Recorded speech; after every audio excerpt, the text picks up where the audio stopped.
अस्सलाम वालेकुम जी। ऐसा है कि कुछ दिन बाद है मेरी शादी। और शादी के बाद जैसे घूमने फिरने जाया जाता है, तो मैंने और मेरी बीवी ने ये डिसाइड किया कि हमने फ़ॉरेन जाना है। अब बीइंग अ पाकिस्तानी, फ़ॉरेन जाने के लिए आपके पास सिर्फ दो ही रिलेटिवली बेहतर ऑप्शंस हैं। एक टर्की है और एक मालदीव्स है। अब इन दोनों में फ़र्क ये है कि टर्की रिलेटिवली इनएक्सपेंसिव है कंपेयर टू मालदीव्स, लेकिन उसके लिए आपको चाहिए होता है वीज़ा। अब वीज़े के लिए प्रॉब्लम ये है कि मैं हूँ गवर्नमेंट एम्प्लॉय, और गवर्नमेंट एम्प्लॉय के वीज़ा लगवाने के लिए आपको पहले एनओसी चाहिए, फिर अपने जो भी आपका डिपार्टमेंट है उसके हेड का लेटर हेड चाहिए, और काफ़ी सारे क्लरिकल वर्क है, तो वो बहुत ज़्यादा प्रॉब्लम्स होते हैं। तो मालदीव्स के लिए ऐसा कोई भी हैसल नहीं है, आपको सिर्फ एक वैलिड पासपोर्ट चाहिए, अल्लाह अल्लाह फैसला, you are good to go. अब एक और प्रॉब्लम ये था कि मेरे पास तो पासपोर्ट भी नहीं है, मैं तो पहले कोई फ़ॉरेन ट्रैवल नहीं किया हुआ, और वैसे तो उन्होंने भी नहीं किया हुआ मिसेज़ ने, लेकिन उनके पास पासपोर्ट बना हुआ था। मेरा तो एयरपोर्ट से इतना ताल्लुक है कि बार बार से देखा, मैं तो डोमेस्टिक फ़्लाइट्स भी जब से होश संभाला, बचपन में तो की हैं, लेकिन जब से होश संभाले तब से मैंने तो डोमेस्टिक ट्रैवल भी नहीं किया। तो सबसे पहले तो मुझे पासपोर्ट बनाना पड़ा। Again being an government employee, आपको पहले एनओसी चाहिए डिपार्टमेंट के लिए। उस एनओसी के लिए आपको पहले श्योरिटी बॉन्ड जमा करवाने होते हैं, एफिडेविट जमा कराने होते हैं, सिक्योरिटी क्लियरेंस जमा करवानी होती है। फिर आप जिस जगह पे काम कर रहे हैं उधर जो आपका बॉस है उसका लेटर हेड पे आपको एक एनओसी चाहिए होता है। फिर आपका जो डिपार्टमेंट का सेक्रेटरी है या कोई भी है, चीफ है, एग्जीक्यूटिव है, वो आपको बना के देगा। ये सारे प्रोसेस मैं कर चुका हूँ। अर्जेंट वीज़े के लिए अप्लाई किया हुआ है, कल होपफुली मेरा वीज़ा आ जाएगा। तो बाकी जितने भी मालदीव्स के स्टेप्स हैं जाने के लिए, प्रॉपर एक पूरी गाइड बना के इंशाल्लाह मैं स्टेप बाई स्टेप आपको अपडेट करूँगा, ताकि कोई भी जा रहा है तो उसको प्लानिंग करने में आसानी हो। अभी कोविड के डेज़ हैं, तो उसमें और भी कुछ पेचीदगियाँ हैं इस सारे प्रोसेस में, तो वो मैं सारी साथ साथ छोटी छोटी चीज़ें हैं जो अमूमन नहीं पता लगती इंसान को, तो वो भी मैं साथ साथ बताता रहूँगा इंशाल्लाह। अच्छा जी, अब हम जा रहे हैं पासपोर्ट लेने। पासपोर्ट मेरा बना था अर्जेंट फ़ी पे 36 पेजेस का, 5000 का, लेकिन मैं इनकी एक एग्जीक्यूटिव ब्रांच है, वहाँ पे थोड़ा चिल माहौल होता है और जल्दी काम हो जाता है, तो लाइनें भी नहीं होती लंबी। वहाँ पे उनकी 3000 एडिशनल फ़ीस होती है, अपने सर्विस चार्जेस होते हैं। तो पासपोर्ट था मुझे पड़ा 8000 का। कल संडे था, मुझे मैसेज तो आ गया था कि आप रिसीव कर लेंगे, कल संडे को इनका ऑफिस बंद होता है, तो वो आज मिलना है मुझे। 36 पेजेस का होता है, फिर करीबन 50 समथिंग पेजेस का होता है, या सॉरी 70 पेजेस का होता है, फिर एक 100 पेजेस का होता है। वो जितना जिसने फ्रीक्वेंटली विज़िट करना हो, वो हर एक पेज पे फिर उसका जो है वीज़ा लग जाता है। तो मैंने तो एक ही दफ़ा जाना है, अभी आगे पता नहीं कब मौका मिलता है, तो इसलिए मैंने 36 पेजेस वाले ही बनवाया सिर्फ। और उसके बाद मैंने जाना है मौसम कितना प्यारा हो रहा है मुल्तान का, देखो यहाँ पे मिट्टी भी उड़ती है ना, तो हमें प्यारी लगती है, बस धूप से बचाए हमें। खैर, टिकट्स का ये सीन है कि टिकट्स मैंने लिए हैं कतर एयरवेज़ की, एक एजेंट के थ्रू लिए हैं। वो मुझे पड़ी हैं 1,90,500 पर हेड, और टिकट्स हैं इस्लामाबाद से via Doha to Male airport.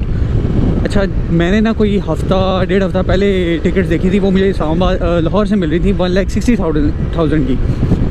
तो मैंने कहा शायद यही फेयर होता होगा, मुझे कंफर्म नहीं था। वो फेयर तो बदलते रहते हैं भाई, जितना आप जल्दी बुक करा लोगे उतनी सस्ती पड़ेगी। मैं उस दिन गया, फिर जब उससे कंफर्म करने, तो लाहौर से फिर टिकट मुझे जो पड़ रही थी वो 2,80,000 रुपये की थी। मैं कहा यार ये सही स्पेक्स थी, मैं कहा थोड़ी सस्ती ढूंढ भाई।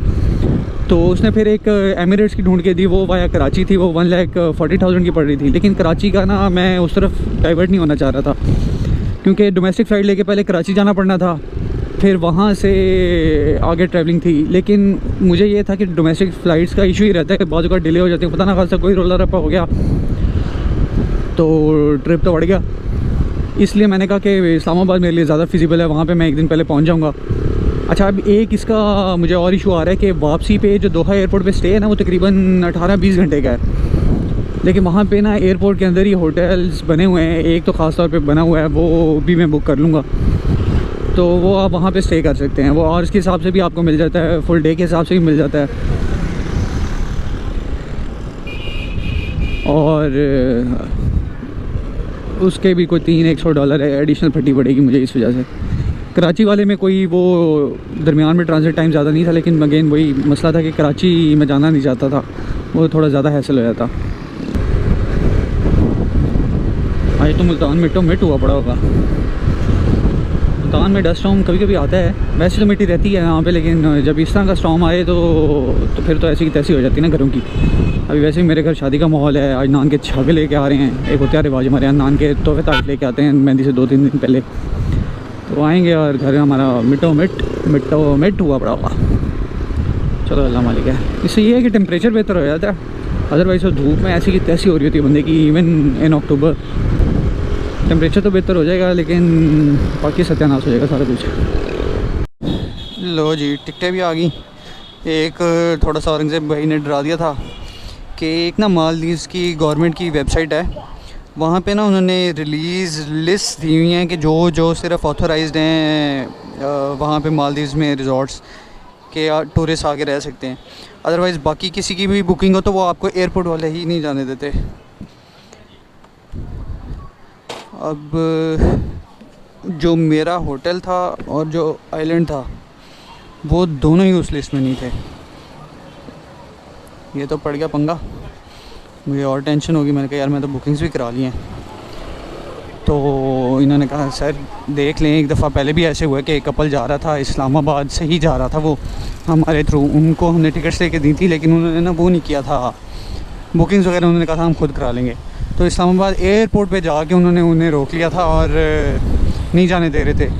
तो वो जो लड़की का फ़ादर था उसने मुझे कॉल की और कहा कि भी अभी किसी न किसी आइलैंड पे जो ऑथराइज्ड है, चाहे 10 लाख का भी होता है रिजॉर्ट, हमें करके दो, बच्चों को मसला नहीं होना चाहिए। ऐसे सर इस तरह के इश्यूज़ हो जाते हैं।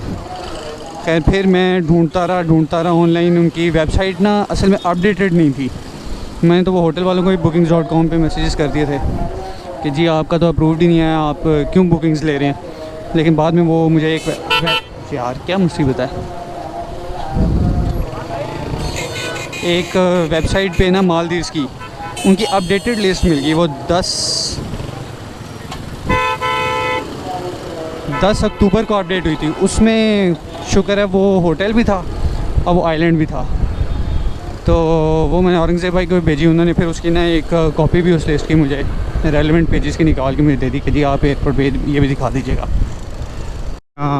अब्दाली रोड यहाँ पे है, चैनमन मॉल के अंदर है आपका पासपोर्ट वालों का एग्जीक्यूटिव ऑफिस। लग रहे बाहर ही खड़ी कर लेंगे।